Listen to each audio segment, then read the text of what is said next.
The woman had just taken a bath and hadn't dried her hair. At that moment, the doorbell suddenly rang. She put on a bathrobe and looked through the peephole. There was no one there. The woman didn't pay much attention, but the doorbell rang again. So she opened the door and went out to see what was going on. She saw that the hallway was empty. At that time, the young man took the chance to sneak into the room. He quietly followed behind the woman and then assaulted her. The young man went back to the laboratory again. The scientist was very unhappy about his unauthorized leaving. He threatened that if the young man went out on his own again, he would report him to the organization. Then he locked the young man in the room. On the other side, a male colleague asked him what it was like to be invisible. The young man thought back to what had just happened and said he liked it. He then slapped a fly with his bare hand. That evening, as the young man lay in bed, he was thinking about how to escape from the laboratory. He suddenly saw the thermal camera that was monitoring him, so he tampered with the machine to loop a video of him lying in bed.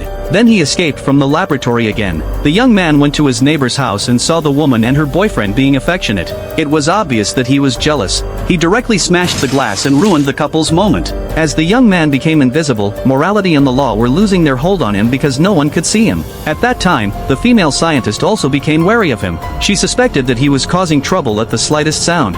Fortunately, the young man was not there, but she trusted her intuition and immediately drove back to the laboratory. The thermal camera showed that he was still there, but when she got to the bedside, she couldn't feel anything. After realizing that the young man had tampered with the surveillance, the woman felt that things couldn't go on like this anymore. So she decided to report to the organization. Sure enough, the invisible young man was eavesdropping on the conversation and followed them to the superior's house. The woman was more careful. She closed the doors and windows tightly and even put a desk there to prevent the young man from slipping in silently. However, the young man glanced at the swimming pool in the backyard and came up with a plan. After a while, the two were about to leave. The leader then prepared to call the organization to request handling the young man, but the phone line was cut. Suddenly, the back door of the yard was pushed open. The leader went to the edge of the swimming pool and, seeing no one around, relaxed and started smoking his pipe. The next second, he was pushed into the swimming pool by the young man.